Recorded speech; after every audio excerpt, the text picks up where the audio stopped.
포도당이라고 하시면 네. 그 달달한 저희 힘 없을 때 맞는 그 포도당을 네, 말씀하시는 맞습니다. 건가요? 네. 마시면 힘이 나잖아요.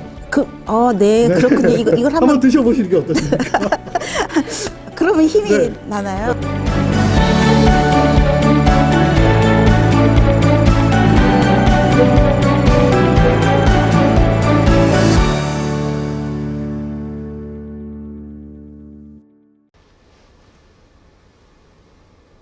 안녕하세요. 오늘은 연세사랑병원 탁대현 원장님과 함께 프롤로 테라피에 대해서 이야기를 해보겠습니다. 원장님 안녕하세요. 안녕하십니까.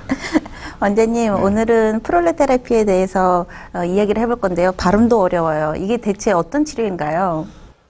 이 프롤로 테라피 너무 어렵습니다, 저도. 이게 단어 자체는 두 가지 영어를 합성시킨 단어예요. 그래서 프롤로는 프로라이포레이션, 재생, 증식 이런 뜻이고요. 테라피는 말 그대로 치료한다는 뜻이겠죠.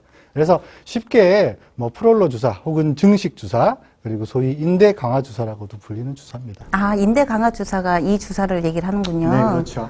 이 프롤로 주사 같은 경우에는 그 목적이 관절 내부보다는 근육의 힘줄이나 인대를 목표로 하기 때문에 인대 강화 주사, 힘줄 강화 주사 이렇게 표현을 하게 됩니다. 인대 너무 어려워요. 인대가 뭐죠? 인대요. 일단은 용어부터 설명을 좀 자세하게 드릴게요. 좀 어려우시니까. 뼈하고 만나는 지점에는 항상 연골이 있어요. 연골이.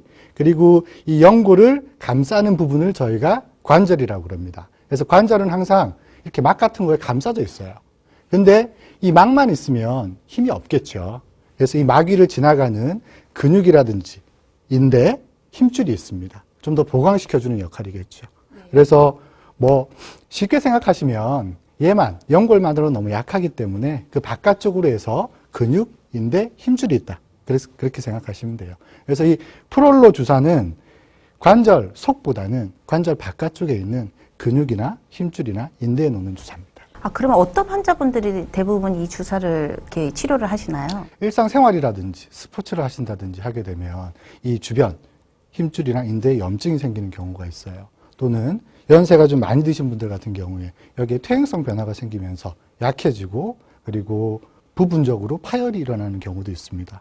그래서 이 프롤로 주사 같은 경우에는 그쪽 문제가 있는 부분에 직접적으로 주사를 함으로써 염증을 줄여주고 퇴행성 변화를 일부 늦추면서 재생 효과까지 노린 주사라고 볼 수가 있어요. 퇴행성 관절염을 그러면 인대, 근육 문제도 발생을 하는군요. 그렇죠. 저는 연골 발생 문제만 생기는 줄 알았더니. 그러니까 퇴행성 변화라는 거는 쉽게 생각하시면 나이가 들어가는 겁니다. 쓰게 됨으로써. 그래서 퇴행성 관절염이라는 거는 연골이 닳고 상하는 걸 얘기하는 거고요. 그리고 연골뿐만 아니라 연골 주변에 인대, 힘줄, 근육도 연세가 들어가고 나이가 들어감으로써 퇴행성 변화가 생겨요. 그러면은 지금 이 앞에 놓여 있는 게 그 네. 주사 치료인가요? 네. 보이실지 모르겠는데 포도당이랑 20% 포도당이랑 그리고 리도카인이라는 마취제 일종입니다. 요거를 1대1 비율로 섞어서 고농도 포도당 주사액을 만든 다음에 주사 치료를 하게 되죠.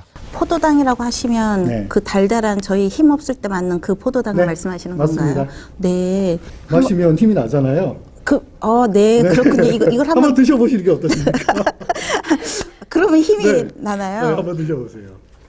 향은 없네요. 저는 이렇게 포도향처럼 달달한 향이 날 줄 알았는데 네, 그렇지 않죠. 임산부도 먹어도 되나요? 이게 임산부 아직 연구가 좀 부족하기 때문에 드시는 거는 안 되겠어요. 드시지 마시고. 그래서 이런 프롤로 테라피 같은 경우에 주사 치료를 1회만 했을 때 효과보다는 정기적으로 5회 정도 했을 때 가질 수 있는 효과가 훨씬 더 큽니다. 그래서 환자분들이 시간 내시기 어렵지만 그래도 일주일에 한 번씩은 병원에 방문을 해 주셔가지고 이렇게 한 달 정도 치료 받으시면 이런 퇴행성 변화가 있는 인대나 힘줄에 주사 치료를 받았을 때 결과가 꽤 괜찮으실 거예요. 네, 저희도 이렇게 피부과나 네. 이제 힘이 없을 때 사실은 수액을 한 번 맞는 것보다 여러 번 맞는 게 더 그렇죠. 좋잖아요. 그런 똑같은 원리인가 한 봐요. 번으로는 조금 효과가 떨어지고 또 재발이 흔해요. 그렇군요. 네.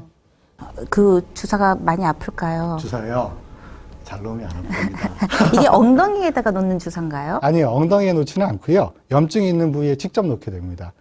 그 엘보라고 많이 들어보셨을 거예요. 이게 골프 엘보, 테니스 엘보 이것도 하나의 프롤로 치료를 하는 좋은 적응증이 되는 질환들이거든요. 족저근막염도 마찬가지고. 그래서 이 통증이 있는 부위, 염증이 있는 부위에 직접 주사를 놓게 됩니다. 아, 그렇군요. 네.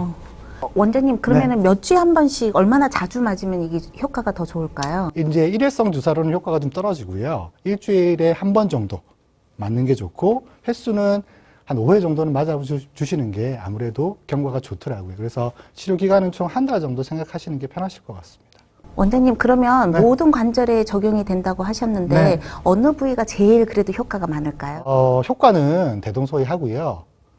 많이 놓는 부위가 있죠. 많이 놓는 부위는 반대로 얘기하면 힘줄염이나 인대염이 많이 생기는 부위입니다. 그래서 저희가 주사 치료를 하는 부분은 목, 등, 그리고 어깨, 팔꿈치, 손목, 그리고 무릎, 발목까지도 광범위하게 치료를 하는데요. 다 하네요, 다. 그럼요. 네. 왜냐하면 인대가 없는 부위가 없잖아요. 근육이 없는 부위가 없고. 그래서 모든 부위에 염증이 생길 수가 있습니다. 그래서 그런 염증을 잡기 위한 치료다라고 보시고, 아무래도 그 염증이 잘 생기는 부위가 이제 어깨라든지 팔꿈치 혹은 저희가 많이 쓰는. 그렇죠. 네. 무릎이라든지 발목. 특히 무릎이나 발목은 섰을 때, 움직일 때 체중이 부하되는 부위잖아요. 아무래도 그래서 상지보다는 하지 쪽에 부하가 많기 때문에 하지 쪽을 좀 더 많이 쓰는 경향이 있습니다. 그러면 저희가 주사 맞고 나서 네. 조금 주의해야 될 점, 뭐 그런 거 있을까요? 일단 아파요. 예, 통증이 있을 수가 있는데 보통 이 통증은 주사가 그리고 약물이 들어감으로써 생기는 통증이기 때문에 한 2, 3일 정도 되면 좋아집니다. 그래서 환자분들이 걱정을 많이 하시는데 왜 이렇게 계속 아픈가요? 괜찮습니다. 경과라고 볼 수 있고요. 아프실 때는 뜨거운 찜질보다는 냉찜질을 해주셔야 아무래도 염증이라든지 부종을 줄일 수가 있어요. 아, 네. 저희가 치과 갔다 오면 이렇게 얼음찜질 그렇죠. 하듯이. 네. 네. 원장님, 네. 이거를 그럼 계속 평생 동안 네. 맞아도 되는 건가요? 그러니까 이제 사실 기간의 문제고, 퇴행성 변화가 있을 때 주사 치료는 필요합니다. 근데 그거를 5회가 아니고 50회, 60회, 매주 이렇게 맞을 수는 없겠죠. 바늘이 조직에 들어가는 것 자체도 어떻게 보면 그게 외력이 들어가는 거거든요. 상처를 그렇죠. 내는군요. 외상을 주는 거예요. 그래서 그 5회 그리고 혹은 6회 정도가 효과를 내면서 그런 상처를 최소한으로 줄일 수 있는 횟수라고 보시면 되고요. 보통 이 한 사이클 주사 치료를 받게 되시면은 한 3개월 정도는 쉬시는 걸 개인적으로는 권유를 드립니다. 아, 네. 그 후에는 또 아프면은 또 맞아도 되는 거고요. 네, 보통 그렇게 치료하면, 그래서 염증이 가라앉으면 일반적으로 봤을 때 1년, 2년은 또 문제없이 쓰시거든요. 근데 이 퇴행성 변화라는 게 문제가 뭐냐면 재발을 해요. 또 재발을 할 수가 있습니다. 나이를 안 먹는 게 아니잖아요. 그렇죠. 저희 몸은 늙고 있으니까. 또 증상이 생기면 또 치료를 반복적으로 시행할 수는 있겠습니다. 오늘은 프롤로 테라피에 대해서 아주 어려운 주제를 가지고 말씀을 드렸는데요. 최대한 쉽게 설명을 드린다고 노력을 했는데 어떠셨을지 모르겠습니다. 다음에는 또 더 쉽게, 더 재밌게 말씀드리도록 하겠습니다. 감사합니다.